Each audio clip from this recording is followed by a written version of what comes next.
Olá pessoal, vamos para mais um vídeo da nossa série da história das heresias do cristianismo. Essa é uma série importante para a gente perceber as distorções teológicas cometidas desde a antiguidade cristã e perceber também por que elas foram consideradas dessa maneira e por que o cristianismo, a teologia ligada a esse cristianismo, procurou refutar esses ensinamentos. Se você acha essa e outras séries aqui do canal relevante e deseja que ela continue, que outras séries comecem por aqui, você pode ser um apoiador, uma apoiadora do nosso trabalho. E nos apoiando, você possibilita esse canal a ampliar as suas possibilidades, fazer cada vez mais e de maneira melhor, mais aprofundada para você e todo mundo que passa por aqui. Clique agora mesmo em Seja Membro e escolha um dos pacotes de membro aqui do canal. O Plano Café Master dá acesso a um curso de aprofundamento em Novo Testamento e a um curso completo, livre de teologia. Escolha um desses planos, faça parte e apoie, invista no nosso trabalho para que ele possa ampliar cada vez mais as suas possibilidades. Bom, hoje nós vamos falar sobre uma heresia antiga que foi bastante perturbadora, que tem as suas influências até os dias atuais e que a gente poderia dizer que essa heresia foi o primeiro ataque a uma base essencial do cristianismo. Um cristianismo que ainda era nascente, que ainda não se tem nem as escrituras definidas e totalmente escritas, de tão antiga que é essa heresia, e muito menos a teologia ainda não estava formada nesse processo, e, portanto, os autores do Novo Testamento, principalmente o apóstolo João, têm tanto cuidado com esse tipo de ensinamento. É um ensinamento que tem relação com o gnosticismo que a gente falou no episódio da semana passada. Depois, se você ainda não viu, eu vou deixar na tela final o link para você assistir ao vídeo sobre o gnosticismo e tem mais uma surpresa imperdível na tela final. Confira, hein? É um ensinamento que estava ligado a esse gnosticismo que começa a circular logo no final do primeiro século da era cristã. O período apostólico nem sossego tem e já tem esses ensinamentos circulando ainda no primeiro século, principalmente nas comunidades centradas na Ásia Menor. A Ásia Menor, você já sabe, é a atual Turquia e foi durante algum tempo um reduto muito relevante para o cristianismo nascente, do primeiro, do segundo e terceiro século, né, especificamente.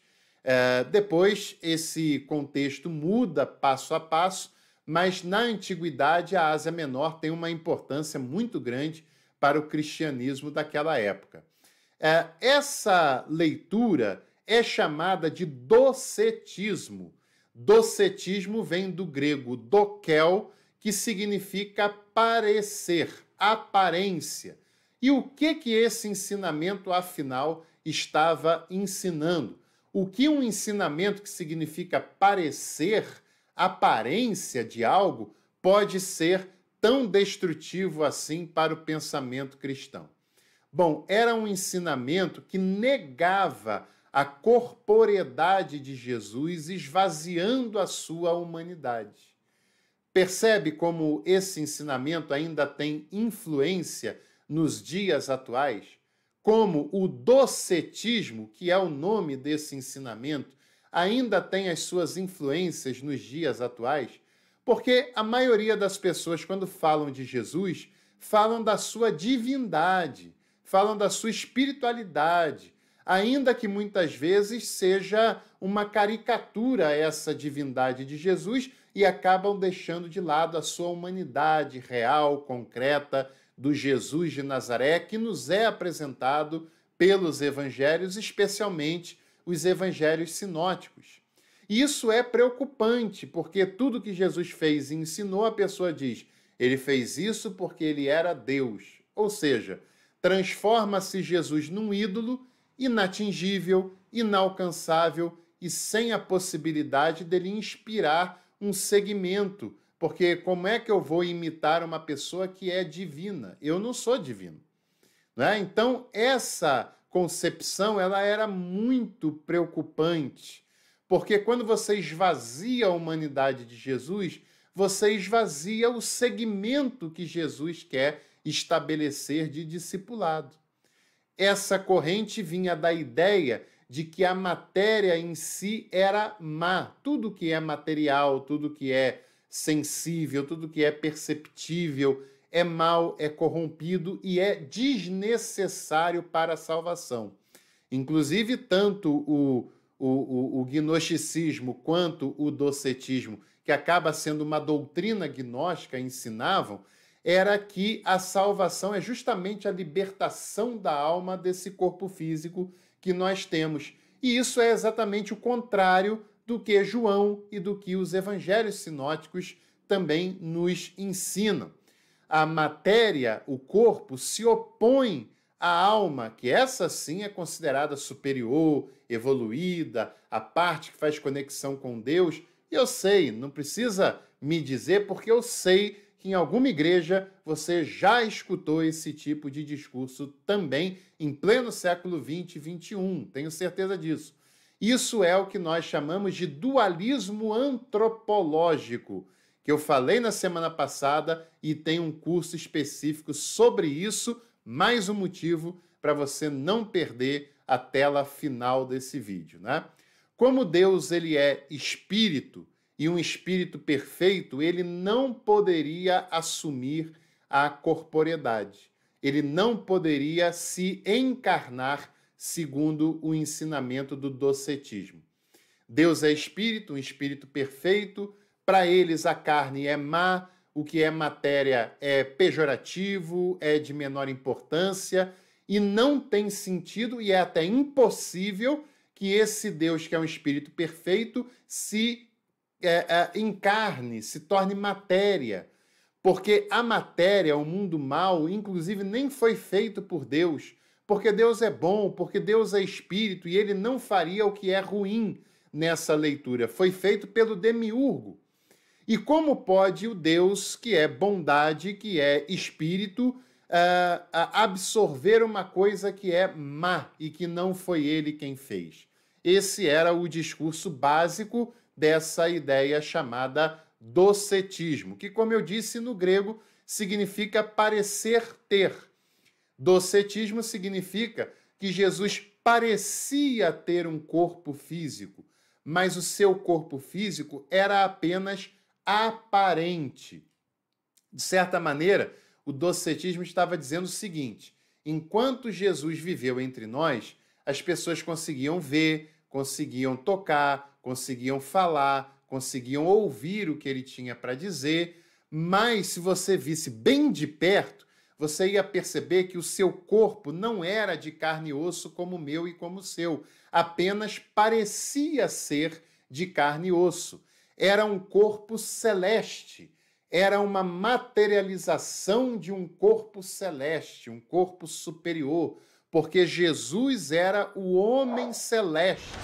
E ele não se fez carne de maneira alguma, e nem tampouco sofreu, nem no seu segmento, nem na cruz, nada disso. Ele era um homem celeste, perfeito, com o corpo já, vamos usar uma linguagem de hoje, glorificado, apenas parecia ser um corpo físico como o que nós temos hoje. Percebe a problemática que esse tipo de ensinamento poderia causar?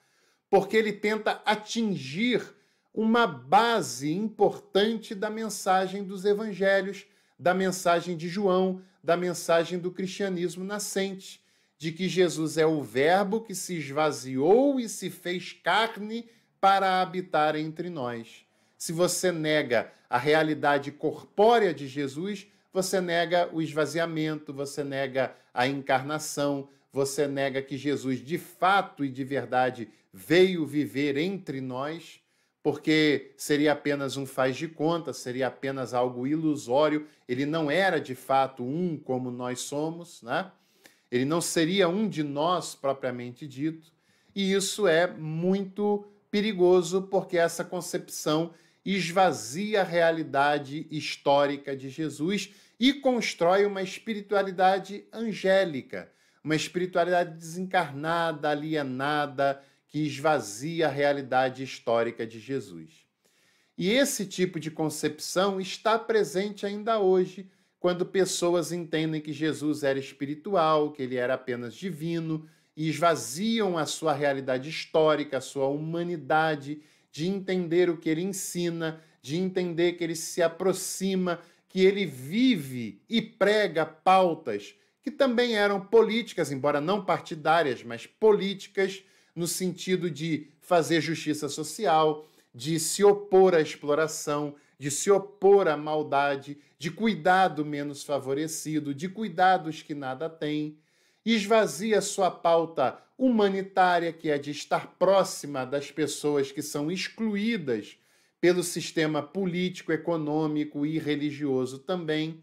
Esvazia a ideia de que ele era um ser humano de corpo presente e concreto, como nós somos, que tinha fome, que tinha sede, que se cansava, que precisava dormir, que precisava se alimentar, que buscava a relação com o Pai.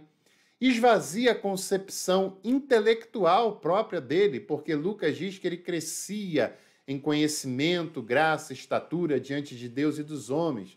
Ou seja, ele não veio com tudo pronto, ele não previa o futuro, ele aprendia dia após dia da lei de Deus, das pessoas, do relacionamento, do que aconteceria com ele e por aí vai, né?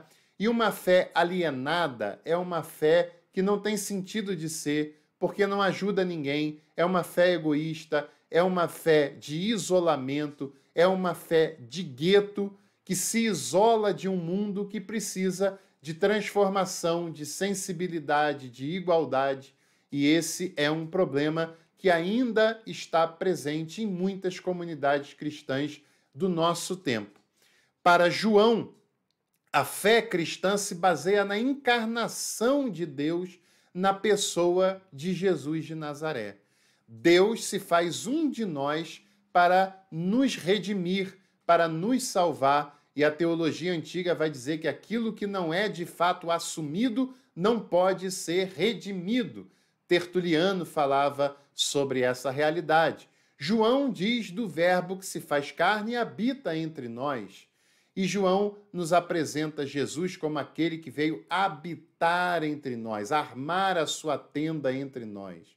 Ou seja, ele veio para ficar, ele veio para ser um dentre nós, porque só assim ele pode se solidarizar com o nosso sofrimento, com as impossibilidades humanas, e aquilo que era impossível para o ser humano, Deus tornou possível a partir da sua iniciativa, como um ato voluntário de amor, de se esvaziar de tudo que o separava da humanidade, que é justamente a sua divindade, de se fazer humano de carne e osso, concreto, histórico como nós, e de tomar a forma de servo, de um ser humano que veio para servir, para nos apontar o caminho da graça de Deus e da humanização das relações. E esse foi mais um episódio da nossa série de História das Heresias. Se você tiver, inclusive, sugestão de heresias que a gente pode falar, escreva aqui embaixo nos comentários. Não se esqueça de se inscrever no canal, de deixar a sua curtida nesse vídeo e em breve nós voltamos para mais conteúdos aqui do Café com Teologia e eu te vejo lá.